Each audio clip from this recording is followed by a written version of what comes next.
पूल बांधकाम ठेकेदार व अभियंता यांनी ग्रामस्थांच्या जीवाशी खेळण्याचा प्रकार। माजी सरपंच यांची तक्रार। जामनेर तालुक्यातील गारखेडा बुद्रुक येथून भुसावळ रोड जातो। या रस्त्याला लागून पर्यटन स्थळाकडे जाण्यासाठी दुहेरी पूल बांधकाम सुरू आहे। या पुलाच्या एका बाजूला पुलावर वळताना अभियंता यांच्याकडून संरक्षक भिंत बांधण्यात आली आहे। ती भिंत वळणाकार केली आहे, परंतु दुसऱ्या बाजूची भिंत मात्र भुसावळकडे जाणाऱ्या हायवेला सरळ जोडल्या गेली आहे। पुलाचे बांधकाम अपूर्ण अवस्थेतच आहे। तोच या पुलाच्या भिंतीवर स्लॅब टाकून मोठे अतिक्रमण बांधकाम सुरू आहे। या अतिक्रमण धारकाचे व सार्वजनिक बांधकाम विभाग अभियंता यांचे काही तालमेल आहे, अशी तक्रार माजी सरपंच शालिक मोतीराम पवार यांनी MJ न्यूज यांच्याशी प्रतिक्रिया देताना केली। त्याचप्रमाणे सार्वजनिक बांधकाम विभागाकडून बांधण्यात आलेल्या पुलाचा गावाशी कोणताही संबंध नाही। हा पूल फक्त पर्यटन स्थळाकडे जाण्यासाठी करण्यात आला असून या अतिक्रमणामुळे एखादा अपघात झाल्यास सार्वजनिक बांधकाम विभाग अभियंता असेल, अशी तक्रार करत अभियंता यांचे केराच्या टोपलीने ग्रामस्थांकडून स्वागत देखील करण्यात आले। ग्रामस्थांच्या जीवाशी खेळणाऱ्या शासनाच्या निधीचा दुरुपयोग करणाऱ्या अभियंत्याची चौकशी करून तात्काळ निलंबित करण्यात यावे, अशी मागणी देखील गावखेडा बुद्रुक येथून बघायला मिळत होती। नमस्कार, आपलं नाव? शालिक मोतीराम पवार, सरपंच पती।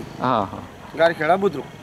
बरं, आज तुम्ही मला गारखेडा इथे बोलवले, काय विषय नेमका काय विषय की जसं हे जे जो ठेका घेतला होता या ठेकेदारानं, तिकडून जसं जो कराच म्हणजे हे घेतलेलं आहे, डायव्हर्ट घेतलेलं आहे, तसं ह्या साईडला घेतलेलं नाही। आणि तरी हे जे अतिक्रम जे वाढलेलं आहे बिना परवानगीनं, हे बिना परवानगीचं अतिक्रम आहे। आणि इकून तसं इकून ते जसं डायव्हर्ट झालेलं आहे तसं इकून डायव्हर्ट पाहिजे। जरी जो ठेकेदार असला किंवा काही जरी असला तरी त्यानं याची काळजीपूर्वक जाणीव करून की हे इकून डायव्हर्ट करण्यात यावे। तुमचं असं म्हणणं आहे का की ठेकेदार आणि अतिक्रमण धारकाची मिली भगत आहे, त्याच्यामुळेच हे काम असं करण्यात आलं? हे ठेकेदाराची मुली भगत आहे त्याच्यामुळे। आणि या पाण्यापासून कधी झाडं खोडं अतिवृष्टी झाली तर आमच्या गावामध्ये पाणी घुसतं। कारण आमचे म्हणजे मागासवर्गीय वार्ड आहे, बौद्ध समाज आहे, संभार समाज आहे, भिलवाडा आहे, पुढे कॉलेज आहे। म्हणजे येले जर काही धोका झाला जीवन आले तर याचं कोण जबाबदार राहील? बरं, हा जो पूल बांधण्यात आलेला आहे हा गावासाठी आहे का इतर काही? हा फक्त याच्याकरता आहे, कशाकरता आहे की हे तिकडे जे बॅकवॉटर इम्रान बॅकवॉटर आहे ना त्याच्याकरता बांधण्यात आलेला आहे। म्हणजे याच्यापासून तुमच्या गावाला आमच्या गावाला काही सुरक्षा नाही, म्हणून त्याच्यामुळे आमच्या गावाला अतिक्रम उघडत आहे। तर तुमचं म्हणणं की हा जो मेन भुसावळ रोड चाललेला आहे जसं तिकून ते क्रॉसिंग भीत बांधलेली आहे तशी इकून क्रॉसिंग भीत होण्यात यावी, करण्यात यावी, हे असं माझं म्हणणं आहे। जेणेकरून येणाऱ्या काळामध्ये काही दुर्घटना घडणार नाही। माणूस आला आणि तिकडे जर आठवून ह्या तिकडचा जो वाहन येणार आहे ते वाहन डायरेक्ट जर टच झालं तर अतिक्रम किंवा कोणाची अतिदृष्टी होऊ शकते किंवा कोणाची मौत बी होऊ शकते। का म्हणून हा इकडचा येणारा जोरात येईल। ह्या मेन हायवे आहे, या मेन हायवेला येणारा जो माणूस असला तिकून जर येणारा दिसेल पण इकडच्या येणाऱ्याला दिसणार नाही, भुसावळकडच्या येणाऱ्याला दिसेल पण जामनेरकडच्या येणाऱ्याला दिसणार नाही। आणि मग जर कोणाचा काही अपघात झाला किंवा काय झालं कोण जबाबदार नाही?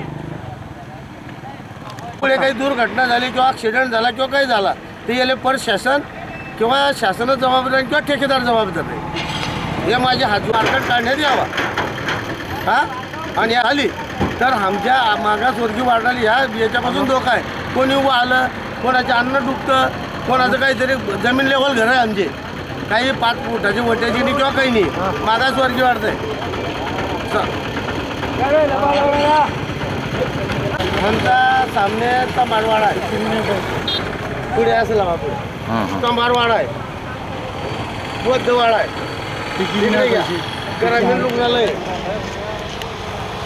आणि हे लेवल आहे आणि पुढे कॉलेज आहे। आणि हे पाहून घ्या तुम्ही, सर्व बसत आहे, सर्व गोष्टी पाहून घ्या तुम्ही, सर्व बसत आहे का काय संध्याकाळी। तर या सर्व याची जिम्मेदारी ठेकेदार आणि प्रशासन राहील असं तुम्हाला बांधकाम असलं त्यानं किंवा या गारखेडा खुर्दनं याची जबाबदारी घेण्यात यावी। काही दुर्घटना झाली किंवा झाली तर हे गारखेडा खुर्द जबाबदार राहील। बरं, हे अतिक्रमण कोणाचं आहे? हे अतिक्रम संतोष शंकर जंजाडे। संतोष जंजाडे।